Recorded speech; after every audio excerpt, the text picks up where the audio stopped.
दोस्तों, स्वागत है आपका गवर्नमेंट दृश्य पर, जहां आपको मिलते हैं कम्पिटिटिव एग्ज़ाम्स के लिए मटेरियल जो हेल्प करेंगे आपको वैसे ही कम्पिटिटिव एग्ज़ाम्स क्रैक करने के लिए, चाहे हो यूपीएससी हो, पीपीएससी हो, नेट हो, एसएससी हो और GL.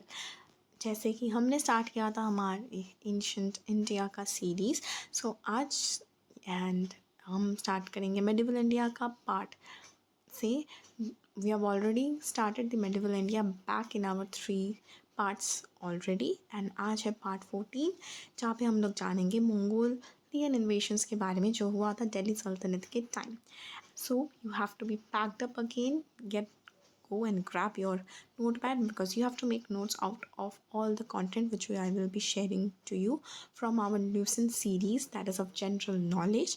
And this book is one of the most important book which you need to know regarding the GK sections, where all the things will be covered and you need no extra effort. Just you have to go through the stuffs and make notes out of it and frame questions, and yes, you're ready to go. So let's start with the regime of Sultan and their year and the events that took place. First, we have Iltutmish, who had invaded the Delhi Sultanate in the year 1221 AD. And what happened during his reign was that Genghis Khan was one that came up to the bank of Indus. And during Masood, that was 1241 AD, Tair Bahadur had entered Punjab, and he was at the end of the 1245 AD that happened that Balban, he had fought back the Mongolians and he had recovered the Multan, which was captured by the Mongols. Then we have Balban, he was during 1279 AD and he was the Prince Mehmed of Multan. Then Bughra Khan from Samana and Malik Mubarak of Delhi. They combined together to defeat the Mongols or the Mongol invasions. Then we have Balban, that was 1286 to AD, that was Tamar invaded India that time, from the Mongol side, and then Prince Muhammad was killed in the battle and was decorated with the Khani Shahid title. Then we have Jalaluddin Khilji, that was 1292 AD, and what happened during his reign was that Abdullah, he had came to the northern part of India, and at that time about 4,000 Mongols got converted to Islam and they became the famous new Musliman. And then Alauddin Khilji, we have known about Alauddin Khilji more because he was one of the most famous, or you can say one of the most spoken about ruler among the Delhi Sultanate. Then we have the 1296 to 99 AD. At that time, Zafar Khan, he had defeated the Mongols at Jalandhar and Saldi. And who was the leader? The leader was taken into prison at that time, and Zafar Khan was also killed in this battle. Then again, Ali Beg and Tash were defeated in another battle that was in 1304 AD. Then Muhammad bin Tughlaq, during his reign of 1329 AD, what happened? That Masharin Khan, he was able to reach the outskirts of Delhi, but what happened? He was defeated by Muhammad bin Tughlaq. Now, what was the administration's scenario under the Delhi Sultanate? We have known about the Mongol invasions, now the administration part. Okay, so the Turkish Sultan in India, what he had declared themselves with the Lieutenant of the Faithful, that is Abbasid Caliphate of Baghdad, and what he did, he had also included his name in Khutbah. Okay, so by adopting such name, it didn't mean that he had become the legal ruler, but he had just adopted a name and the Caliph had only a moral position. Political, legal and military authority was vested in the Sultan. He was responsible for, administrations, and he was also the commander-in-chief of the military forces. This is also important to know. And there was no clear law of succession, like there was no hereditary rule, there was nothing that after him he would be the ruler. There was nothing such that among the Muslim rulers. Their military strength was the main factor in the success of the throne. Like who was more powerful, he would succeed the throne. Now, the central administration, that was departments. In the left side, you can see all the departments' name has been given, and the right side, all the head of the departments as well as who had founded it has also been given. First, we have Diwani Wizarat. These all are very important as you can expect them in MCQs.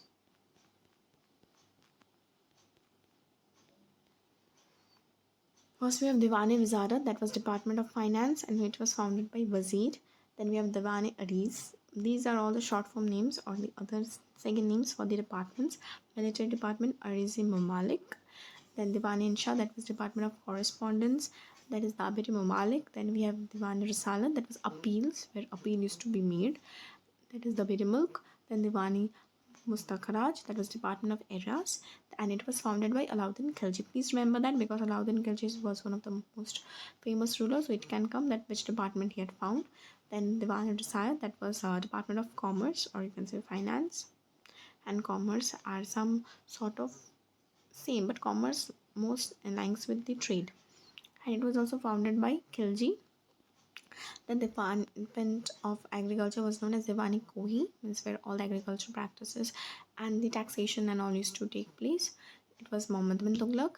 Then Diwani Bangdan, that was slaves, Firoz Shah Tughlaq. Even Khairat, that is charity. And Diwani Ishtiqaq, that was Department of Pensions of all the soldiers or the such placeholders. That was also done by Firoz Shah Tughlaq. Now these are the administrative province. Now see, all we have this province's name in our daily life as well, but that time they were given another name, that Ikta, and that is province, Shik, that is district, Paragana, that is taluka, and Grama, that is village. And we also have their heads, that is Mukti or Wali, Sikadar, Chaudhary, and Amil, that is Mukaddam, Khot. These all are the head of these administrative units. Now, what was the art and architecture during the Sultanate, that Delhi Sultanate, which had prevailed during that time?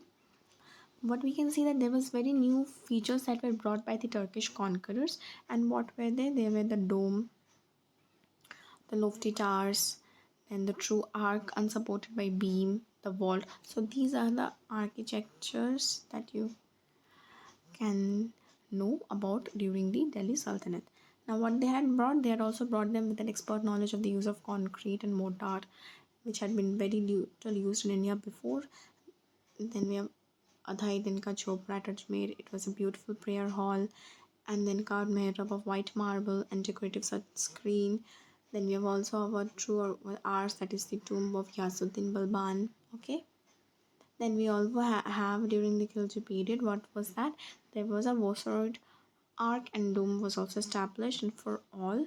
And famous example was the tomb of Hazrat Nizamuddin Aulia at Delhi. Now the Tughlaq buildings, what they used to do used to show stark simplicity, like very simple architecture used to exist at that time, and it was probably indicating less financial resources as well as Grammatical stairs. Now, sloping walls and a dark appearance characterize the buildings. There was also some notable monuments as well. That was of the Tughlaqabad, the tomb of Ghiyasuddin Tughlaq, which also marked a new phase in the Islamic architecture. Then there was the Sayyid period. That was very short. Okay, that was very short to allow construction of elaborative buildings. Now there was also the construction of double domes, and these double domes were the main feature of Lodi architecture. Remember that. And there was also one building that had a name, that is Maut Ki Masjid, and it was created by their prime minister, that was Sikandar Lodhi. Who had erected it? Please know. Okay. Now we have the literature of Delhi Sultanate. These are the books' name. We will go one by one. That is Tahi Ki Hind, and the author was Al-Biruni. And who was Al-Biruni? He was an Arabian scholar who had wrote about the slave dynasty. Then we have Tabaqat-e Nasiri, that Minhaj Siraj, he gave an account of Iltutmish's reign. Then we have Laila Majnu, whose author was Amir Khusro, who was a court poet of Alauddin Khilji. Then we have Khazanul Futuh, Amir Khusro describes conquest of Alauddin Khilji. Then we have Tughlaqnama, author Amir Khusro, they give account of Ghiyasuddin's. Then we have Nubsife, that was Amir Khusro, and it was poetic description of Alauddin Khilji. Then we have Fatai Jahandari, Dauddin Barani, gave an account of the Tughlaq dynasty. Okay, there is Mon, Taraiki Firoz Shahi, Fatwai Firoz Shahi, Kitabi Tahqiq, Kanina Masudi, Jawahar Fil Jawahir, Kamas, Tajrumathir, Chachnama, Lalu Ulab, Khamsa, Sarnama, Kitabul Rehla, Mitaful Muttu. Then we have Mutul Anwar, Ariana Sikandari, Hasht Bishit, Shrin Khusro, Tariq Firoz Shahi, Futuh Salatin, and these are the books, and these are all the authors: Firozshah Al-Biruni, Hassan Nizami, Abu Bakr. We have known about a few famous authors: Abu Bakr, Khusro, then Al-Biruni. Okay, and these are the historical importance. Please go through them also, as this can come like Khamsa, what was his author's name and what was the historical importance. So make a note of all of this and frame questions out of this. First, align the different authors that are named and their books, then it will be easy for you to understand. So this was the Mongol invasions. We have known about their regime, their architecture, their administration, the departments, everything. And go frame questions, and if you have any confusion, comment down in our comment box section and we'll try to help you out ASAP. And stay tuned for our next part of the Lucent series of medieval India parts. We will cover all the sorts of knowledge in this video itself. Keep liking and sharing our videos, and do not forget to like, share and subscribe our channel as well. Meet in our next video. Till then, take care. See you soon.